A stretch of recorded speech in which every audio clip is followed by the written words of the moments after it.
네, 1대1 제자 양육, 양육자 팁. 세 번째 키 그림의 세 번째 원. 첫 번째 성경 편입니다.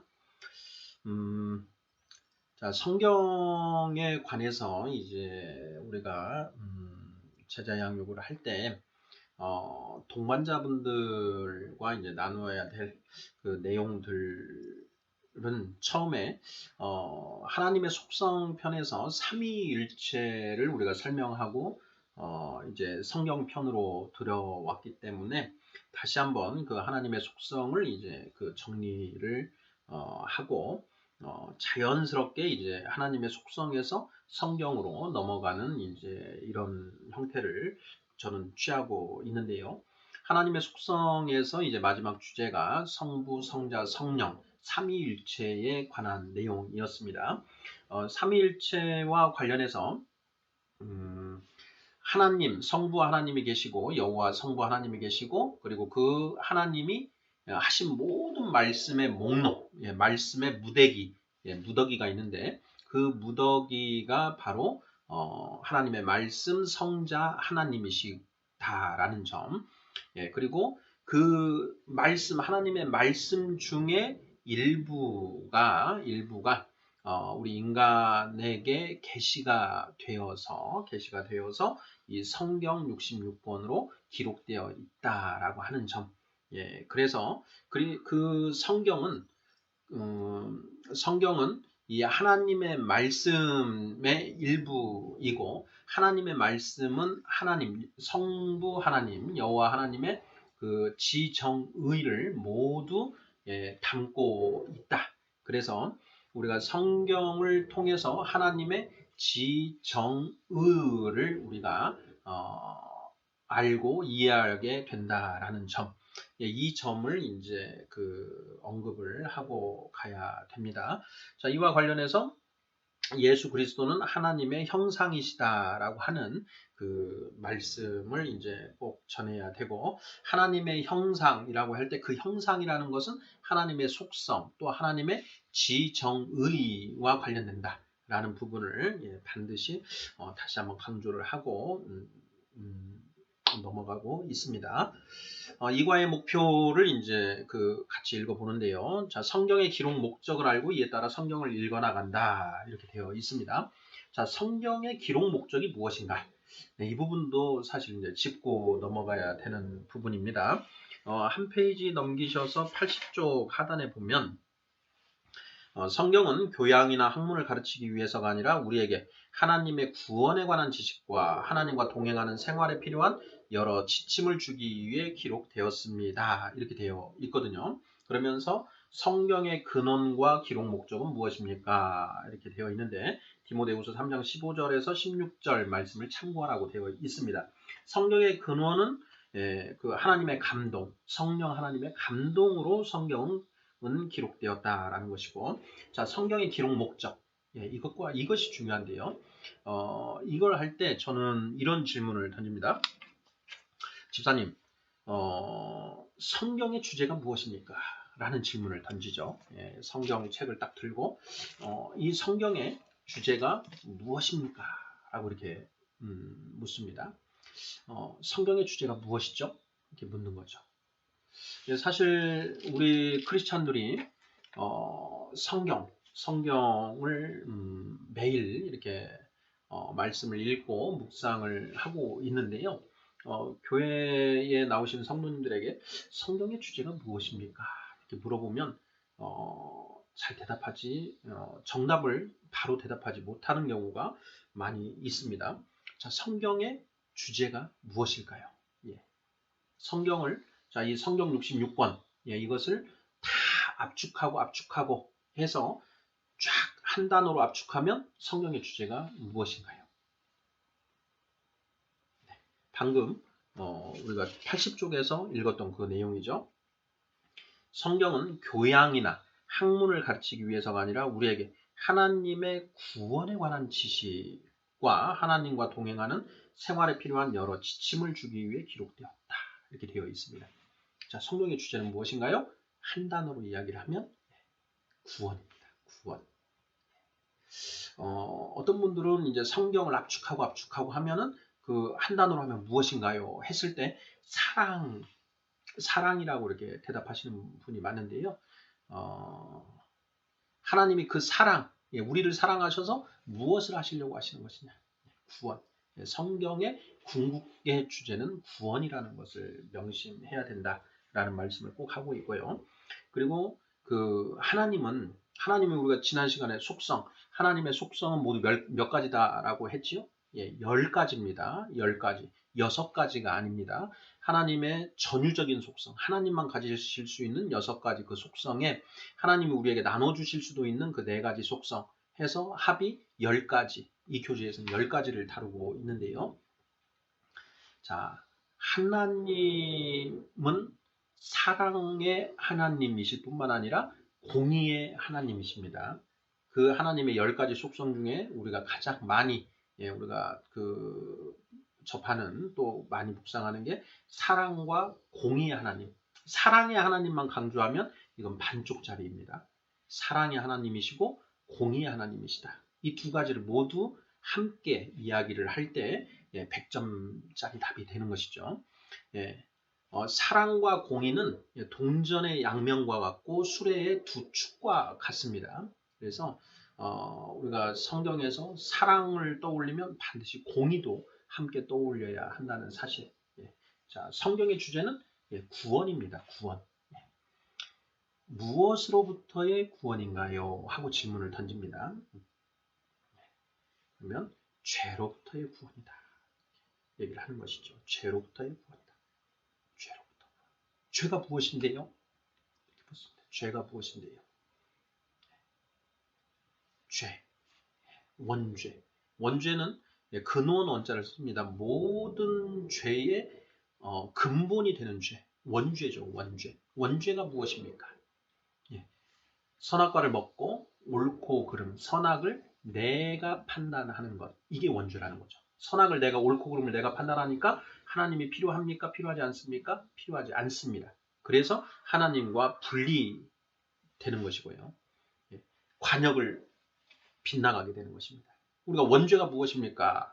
이렇게 질문을 했을 때 하나님과 분리된 상태, 또 관역을 빗나가 있는 상태 이렇게 이야기를 하는데요. 그건 원죄의 본질을 이야기하는 것이 아니라 원죄로 인해 야기된 상태를 이야기하는 것입니다. 원죄로 인해서 하나님과 분리가 되고 관역에서 빗나가 있다. 이렇게 되는 것이죠. 원죄는 무엇입니까? 선악과를 먹고 선악을 알게 된 것. 선악을 알게 됐다라는 것이 무슨 뜻입니까? 선악을 내가 판단하게 되었다. 이들이 선악을 아는 일에 우리 중 하나같이 되었으니 성부, 성자, 성령 하나님입니다. 우리 중 하나같이. 성부, 성자, 성령 하나님은 선악을 스스로 판단하십니다. 하나님은 전지전능하시기 때문에 선악을 아무런 오류 없이 판단하실 수 있습니다. 하지만 우리는 어떻습니까? 우리는 유한한 존재이고 부족한 존재이기 때문에 선악을 온전히 판단할 수 없습니다. 그럼에도 불구하고 선악과를 먹고 내가 스스로 선악을 판단하게 되었다. 내가 선악을 판단하기 전에는 누가 판단해 주셨습니까? 아담과 하와가 선악과를 먹기 전까지 선악은 오직 하나님이 판단해 주신 것입니다. 그런데 선악과를 먹은 아담과 하와는 그 순간부터 이제 자기들 각자 스스로 선악을 판단하기 시작합니다. 하나님 필요가 없어진 거죠. 선악과를 먹기 전에는 선악을 분별해 주실 분, 판단해 주실 분이 있어야 된다. 그래서 하나님이 필요했죠.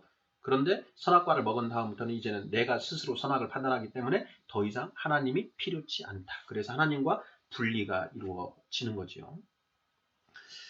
네. 성경의 주제는 구원이다. 무엇으로부터의 구원인가? 죄로부터의 구원이다. 자, 하나님 우리를 무엇으로 구원해 주십니까? 무엇으로 구원해 주십니까? 네. 말씀으로 구원해 주시는 거죠. 말씀. 바로 이 성경 66권에 기록된 하나님의 말씀으로 우리를 구원해 주신다라는 것입니다. 자, 원죄는 옳고 그름 선악을 우리 각자 스스로가 판단하는 것이라고 했습니다. 자, 그것으로부터 벗어나려면 내가 내 기준에 맞추어서 선악을 판단하는 것이 아니라 하나님의 말씀을 기준으로 선악을 분별해야 됩니다. 그래서 성경은 선악을 분별하라라고 합니다. 선악을 판단하는 것은 하나님의 전권 사항이고요. 자, 우리는 그 하나님이 판단해 놓으신 그 말씀을 기준으로 해서 선악을 분별하는, 분별해야 된다는 것입니다. 히브리서 5장 14절이죠.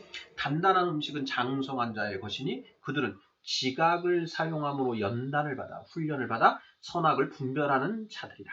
선악을 분별할 수 있게 된 자들이다라고 선포하고 있습니다. 자, 성경은 선악을 분별하라 이렇게 말씀합니다. 무엇을 분별과 판단의 기준은 무엇입니까? 판단은 내가 기준이 되는, 내 생각이 기준이 되는 거고요. 분별은 하나님의 말씀을 기준으로 하는 것이 분별입니다. 자, 성경의 주제는 구원이다. 무엇으로부터의 구원인가? 원죄로부터의 구원이다. 원죄로부터 벗어나기 위해서는 어떻게 해야 되는가? 하나님의 말씀이 있어야 됩니다. 그래야 내 기준이 아니라 하나님의 말씀을 기준으로 선악을 분별할 수 있게 된다. 즉 원죄로부터 벗어나게 된다는 것입니다. 하나님의 말씀이 육신이 되어 오신 분이 누구십니까? 예수님이시죠. 그래서 예수 천국, 하나님의 말씀을 믿는 자는 천국에 들어가는 것이요, 불신지옥, 하나님의 말씀을 믿지 않는 자는 지옥에 가게 된다. 이것이 성경의 핵심입니다. 핵심. 자, 성경의 기록 목적은 바로 구원이다. 자, 그러면 자, 이에 따라 성경을 읽어 나간다라고 했습니다. 자, 이에 따라 성경을 읽어 나간다. 자, 어떻게 자, 이에 따라 성경을 읽어 나가는 것이 어떻게 읽는 것입니까? 하고 질문을 던집니다. 성경의 기록 목적을 알고 이에 따라 성경을 읽어난다. 성경의 기록 목적은 구원이다. 그러니 성경을 읽을 때 우리는 어떻게 읽어야 되느냐? 어떻게 구원받을 수 있다는 것인가? 라는 그걸 항상 머릿속에 염두에 두고 읽어야 된다라는 것입니다. 자, 이과의 목표 두 번째입니다. 성경 연구의 5가지 방법을 알고 실제로 성경을 빠르게 보는 훈련을 한다. 이렇게 되어 있는데요. 자, 이제 성경손이 나옵니다. 성경손이 82쪽에 보면 나오지요. 자, 성경손. 실제로 성경을 이렇게 들게 해야죠. 동반자로 하여금 성경을 들고, 자, 이 깨끼 손가락부터, 자, 읽기, 듣기. 처음에 우리가 하나님의 말씀을 듣는 것으로부터 시작을 하는 것이고요. 자, 하나님의 말씀을 듣다가 이제 내가 스스로 성경을 읽기 시작한다. 그리고 성경의 그 내용들을 연구하기 시작한다. 그리고 그 다음에 성경 그 말씀을 암송하기 시작한다. 자, 그리고 엄지손가락은 묵상이다. 이렇게 되어 있는데요. 자, 이 성경송과 관련해서 우리가 그 반드시 강조를 해야 되는 부분은, 자, 듣고 묵상하고, 읽고 묵상하고, 연구하고 묵상하고, 암송하고 묵상하고. 그래서 이 엄지손가락은 매번 함께 가야 된다라는 것을 강조를 해야 됩니다. 자, 묵상이 없다. 듣고, 읽고, 연구하고, 암송을 하는데 그 말씀을 묵상하지 않으면 어떻게 되는가? 나가리죠, 나가리. 나가리가 된다는 거. 아무런 이득이, 유익이 없다. 묵상을 해야 된다라는 것입니다. 자, 그런데 우리가 묵상이 무엇인가? 우리가 이제 큐티에 대한 이해 파트에서 묵상과 명상의 차이점에 대해서 이제 이야기를 하게 되는데요. 그 부분이 이제 그 우리 교재에도 나와 있습니다. 자, 이 묵상한다라는 것이 무엇인가? 자, 그리고 묵상과 다르게 이제 명상을 하는 경우가 있는데요. 자, 크리스찬은 묵상을 합니다. 자, 그런데 다른 종교인들, 불교의 종교인들은 보살이라 얘기를 하고요. 유교를 따르는 사람들은 군자라고 이야기를 합니다. 자, 그들은 명상을 합니다. 명상. 그리고 우리는 묵상을 한다라고 합니다. quiet time이라고 얘기를 하죠. 자, 명상과 묵상, quiet 하는 것은 같습니다. 그런데 차이점이 있죠. 어떻게 차이가 있습니까? 자, 명상은 누구에게 질문하는가? 묵상은 누구에게 질문하는 것인가? 이 바로 누구에게 묻는가라는 것에서 다릅니다. 명상은 누구한테 물을까요? 나에게 묻습니다. 불교에서 내 안에 있는 그 불성, 나, 참나 이런 표현을 쓰죠. 그 참나에게 묻습니다. 자, 우리 크리스찬은 누구에게 묻습니까? 너희는 구하라, 찾으라, 두드리라. 무엇을 구하고 무엇을 찾고 무엇을 두드리라는 말씀입니까? 누가복음 9장 11절. 하물며 하늘 아버지께서 구하는 자에게 성령을 주시지 않겠느냐 이렇게 말씀하고 계시죠. 무엇을 구하라는 말입니까? 성령을 구하라라는 것입니다. 성령을 구하라.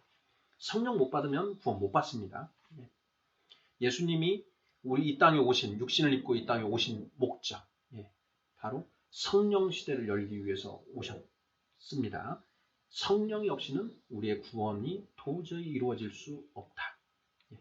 마태복음 16장인가요? 19장에서 부자 청년이 왔다 가지요. 그때 예수님 말씀하십니다. 사람으로서는 할 수 없으나 하나님은 다 하실 수 있느니라. 제자들이 물었습니다. 어떻게 사람이 그러면 구원을 받을 수 있습니까? 사람으로서는 할 수 없으나 하나님은 하실 수 있다. 구원하실 수 있다. 하나님 우리를 구원하신다. 어떻게 구원하십니까? 성령 하나님 우리 안에 오심으로써 우리를 구원하실 수 있다라는 것입니다. 그래서 예수님은 내가 떠나가는 것이 너희에게 유익이라. 내가 떠나가지 아니하면 보혜사가 너희에게 오시지 않으리니 내가 가서 아버지께 그 보혜사를 보내달라고 간구할 것이다. 이렇게 말씀을 하시죠. 요한복음 16장 7절 그래서 그렇게 말씀을 하십니다. 그러니 성령 하나님이 우리 안에 오심으로 인해서 자 우리가 구원을 받을 수 있는데 구하라 찾으라 두드리라. 성령을 구하라는 것입니다. 찾으라. 무엇을 찾으라는 것일까요? 목적어가 동일하기 때문에 그 부분에 대해서는 설명을 안 하시는 겁니다. 성령을 찾으라. 우리 안에 들어와 계시는 그 성령 하나님을 찾으라. 그 다음에 두드리라. 성령 하나님을 두드려라. 어떻게 두드린다라는 게 무엇입니까? 성령님을 찾아서 막 두드립니까? 질문하라는 것입니다. 질문하라. 그는 진리의 영이라. 요한복음 14장 17절이죠. 그는 진리의 영이라. 보혜사, 또 다른 보혜사. 그는 진리의 영이시다. 에베소서 1장 17절. 그는 지혜와 계시의 영이라. 성령님은 지혜와 계시의 영이시고 진리의 영이십니다. 그래서 자, 그 성령님께 우리가 말씀, 이해가 안 되는 말씀, 하나님, 성령님, 이게 도대체 무슨 뜻인가요? 하고 묻고 그 답을 구하는 시간. 이것이 바로 명상, quiet time이라는 것입니다. 묵상, 명상은 나에게 묻는 것입니다. 묵상은 내 안에 계시는 성령님께 묻는 것이다. 라는 것. 자, 듣고 묵상하고, 읽고 묵상하고, 연구하고 묵상하고, 암송하고 묵상하고, 묵상이 빠지면 아무것도 아니라는 것입니다. 잠언 1장 23절입니다. 너희가 돌이켜 나를 따르라. 나를 구하면 내가 너희에게 나의 영을 나누어 주며 내 말을 너희에게 보이리니 이렇게 되어 있습니다. 지혜가 지금 말씀하시는 겁니다. 그 지혜가 누구냐? 바로 예수님이시죠. 예수님은 하나님의 지혜시다. 그 예수님이 지금 잠언의 지혜는 예수님을 말하는 거고요. 그 지혜가 지금 성문 앞에서 큰 시장에서 소리친다라는 겁니다. 나에게 오라. 돌이켜 너희가 나를 따르면 내가 너희에게 내 영을 나누어 주고 내 말을 보이리라. 성령님이 오셔서 하나님의 말씀이 무슨 뜻인지 조명해 주신다라는 것이죠. 그래서 이 조명이 바로 묵상이다. 조명하는 것. 이 성령의 불을 켜서 말씀을 비춰보는 것. 헤드랜턴입니다. 헤드랜턴. 성령님이 우리 이 전두엽으로 오시지요. 오셔서 우리가 말씀을 볼 때 그 빛으로 그 말씀의 의미를 명확하게 보여주신다라는 것입니다. 지금 우리 성경에 대해서 이야기를 하고 있는데요.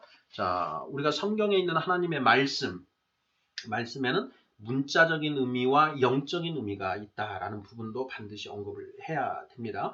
자, 문자적인 의미는 글자를 아는 사람이라면 읽고 알 수 있는 그 범주까지가 문자적 의미입니다. 자, 그런데 문자적 의미만으로는 우리가 부족합니다. 성령님이 우리 안에 오셨고 그 성령님의 조명하심으로 그 말씀의 영적인 의미가 드러나게 됩니다. 바로 그것이 내 말을 너희에게 보이며 잠언 1장 23절 그 말씀이고요. 고린도전서 2장 12절 자, 너희가 세상의 영을 받지 아니하고 하나님의 영을 받았나니 이는 너희로 하여금 하나님이 너희에게 은혜로 주신 것들을 알게 하려 하심이라 이렇게 되어 있죠. 하나님이 우리에게 은혜로 주신 것이 무엇입니까? 성경의 주제는 구원. 무엇으로 구원하신다? 말씀으로 구원하신다. 하나님이 우리에게 은혜로 주신 것은 바로 그 말씀입니다. 내 말을 너희에게 보이리니 잠언 1장 23절 하나님이 우리에게 은혜로 주신 것들은 바로 말씀입니다. 그 말씀을 알게 하려 하심이라. 진리의 영이신 성령님, 빛이신 성령님이 말씀을 비춰주심으로써 그 말씀의 영적인 의미가 드러나고 그 영적인 의미를 통해서 우리는 하나님의 지정의를 알게 된다라는 것입니다. 이것을 동반자분들에게 반드시 설명을 하셔야 됩니다. 네. 그래서 성경 손에서 듣고 묵상하고 읽고 묵상하고 연구하고 묵상하고 암송하고 묵상하고 이 묵상에 빠지면 아무것도 아니라는 것. 이것을 말씀을 해주셔야 되고요. 그 다음에 이 88쪽에 정말 중요한 표현이 있는데요. 5번 묵상의 양쪽 가로 1번 본문 문맥에서 이 말씀의 의미는 무엇인가? 거기에 올바른 해석은 오직 하나입니다. 라는 부분. 이 부분 정말 10번 강조해도 부족하지 않은 그런 부분인데요. 자, 하나님의 말씀은 풍성하다. 하나님의 말씀은 풍성하시다. 우리 다 동의합니다. 자, 그래서 하나님의 말씀은 풍성하시기 때문에 우리가 이렇게도 볼 수 있고 저렇게도 볼 수 있다. 이거는 아니라는 겁니다. 하나님의 말씀, 예수님이 우리에게 말씀을 주셨을 때 하나님의 말씀이 의미하는 바, 정답은 딱 하나라는 겁니다. 올바른 해석은 오직 하나다. 하나님의 말씀의 올바른 해석은 오직 하나다. 어떻게 해석해야 되느냐? 성경은 성경으로 풀어집니다. 성경의 의무는 반드시 성경 안에 답이 있습니다. 우리가 못 찾아서 그렇죠. 반드시 성경 안에 답이 있습니다. 또한 성경은 전후 좌우의 맥락을 잘 살펴서 해석을 해야 된다라는 것입니다. 그 성령님의 조명하심으로 해석을 해야 되지요. 성령님의 그 빛이 온전히 비춰주지 않으면 그 해석이 올바로 그 말씀이 풀어지지가 않습니다. 반드시 올바른 해석은 하나라는 것. 이렇게도 해석할 수 있고 저렇게도 해석할 수 있는 게 절대 아니라는 것입니다. 코에 걸면 코걸이, 귀에 걸면 귀걸이, 이어령 비어령 절대 아니라는 것입니다. 성경의 해석은 오직 하나다. 누가 들어도 고개가 끄덕끄덕해지는 누구나 동의할 수 있는 시골 촌부가 듣든 아니면 대학의 박사님이 듣든 아니면 꼬마가 듣든 노인이 듣든 다들 그 해석을 들었을 때 다들 고개가 끄덕끄덕해지는 해석. 무엇보다도 내 안에서 아무런 걸림이 없이 완전히 이해가 되는 그런 해석. 이 해석이 진짜라는 것입니다. 그럼에도 불구하고 잘못 해석할 수 있습니다. 그래서 잘못 해석할 수 있기 때문에 우리가 이제 교제를 통해서 다른 성도들과의 교제를 통해서 말씀을 나누고 서로 상고해 보아야 하는 이유가 거기에 있다는 것까지 반드시 언급을 해 주셔야 합니다. 네, 이 성경 파트에서는 이 정도가 많이 강조가 되어야 할 것 같습니다. 가장 중요한 것은 성경의 주제가 무엇인가 라고 하는 부분, 바로 그 부분하고요. 구원이라고 하는 부분, 그리고 이 하나님의 말씀의 문자적인 의미와 영적인 의미가 반드시 존재한다. 근데 그 영적인 의미는 성령님의 조명하심이 있을 때만 그 의미가 드러난다라는 것입니다. 우리가 문자적인 의미만으로 끝나면 안 됩니다. 이 말씀에 숨어있는 영적인 의미가 반드시 있을 것이다. 라는 그 생각을 가지고 이 말씀의 의미가 도대체 무엇일까 하는 것을 성경 전체의 맥락을 통해서 그리고 또 성경에 힌트가 반드시 존재합니다. 그 힌트를 통해서 그것을 해석해야 됩니다. 오늘 제가 말씀드렸던 그는 진리의 영이라 그는 지혜와 계시의 영이라 성령님이 하시는 일이 무엇인가 라고 하는 부분요. 잠언 1장 23절 내 말을 보이며 고린도전서 2장 12절 하나님이 우리에게 은혜로 주신 것들을 알게 하려 하심이라. 고린도전서 2장 12절을 읽으면서 하나님이 우리에게 은혜로 주신 것들이 무엇이죠? 이렇게 물어보면요. 답이 정말 많습니다. 하나님이 우리에게 은혜로 주신 은사들. 고린도전서 12장, 13장, 14장의 은사장이지 않습니까? 그 은사장에 나와 있는 그런 은사들이 하나님이 우리에게 은혜로 주신 것들입니다. 그리고 에베소서 1장 3절에서 온갖 좋은 은사, 요한일서에 나오죠. 모든 좋은 은사, 좋은 것들이 하늘로부터, 아버지께로부터 내려오나니 하늘에 속한 신령한 복 이런 것들을 이제 얘기를 하는데요. 그런 것들이 아니라 하나님의 말씀, 하나님 우리에게 은혜로 주신 것은 바로 말씀이라는 것입니다. 어떻게 알 수 있습니까? 잠언 1장 23절에 그 답이 나와 있는 거죠. 이것이 바로 성경을 통관하는 것입니다. 관주하는 거죠. 그 부분을 그래서 성령 하나님의 그 조명하심으로 이 말씀의 영적인 의미를 우리가 추구해 들어가는 것 이것이 반드시 필요하다라는 것 그리고 성경의 그 말씀의 올바른 해석은 반드시 하나다라고 하는 부분 이런 부분들 그리고 듣고 묵상하고 읽고 묵상하고 연구하고 묵상하고 암송하고 묵상하고 묵상이 빠지면 아무것도 아니라는 점 이런 부분들이 1대1 그 공부 과정에서 반드시 동반자들에게 전달이 되어야 할 것입니다. 감사합니다.